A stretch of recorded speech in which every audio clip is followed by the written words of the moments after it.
Salut! Le 22 janvier, que se passe-t-il? Eh bien, depuis 2004, chaque 22 janvier, on célèbre l'amitié franco-allemande.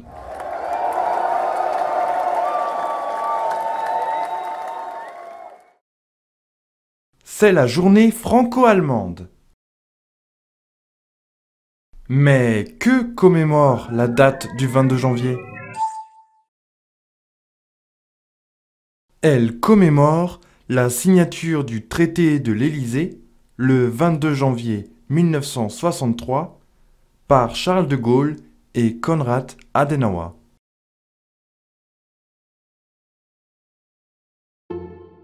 Et c'est ce dont j'aimerais te parler au sein de cette vidéo. Le traité de l'Élysée.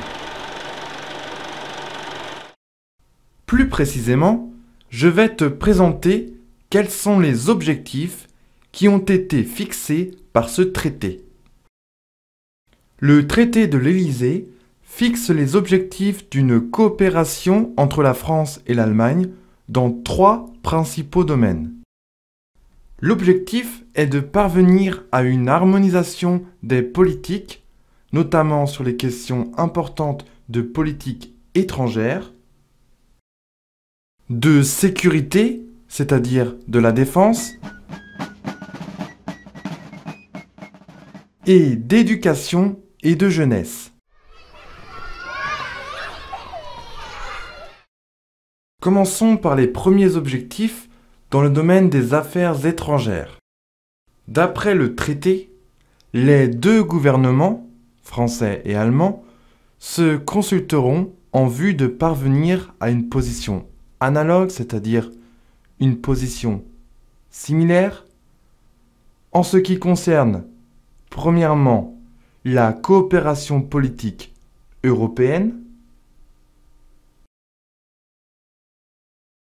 deuxièmement, les relations Est-Ouest,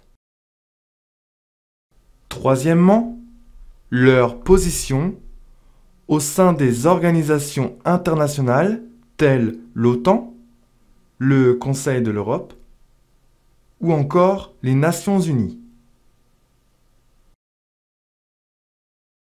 Quant à la défense, sur le plan de la stratégie et de la tactique, les autorités françaises et allemandes veulent se concerter régulièrement.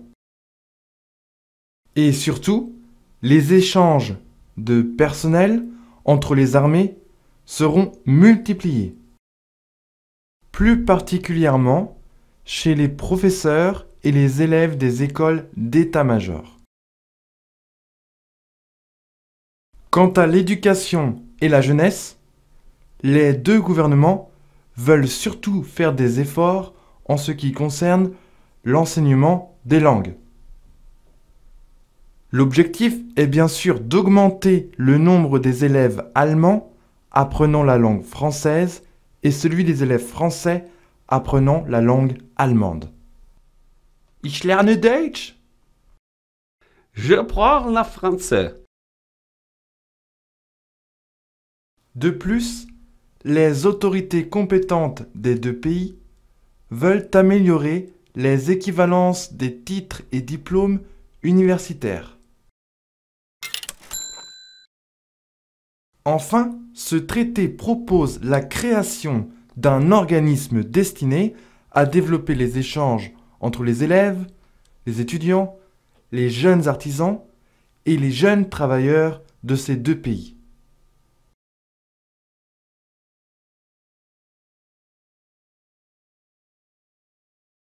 Et afin d'atteindre ces objectifs,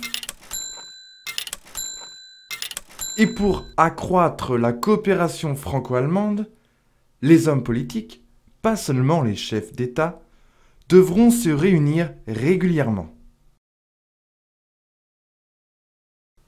Et quelles ont été les conséquences concrètes de ce traité et de ses objectifs?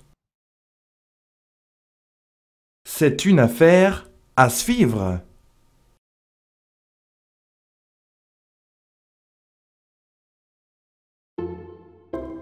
À bientôt et salut!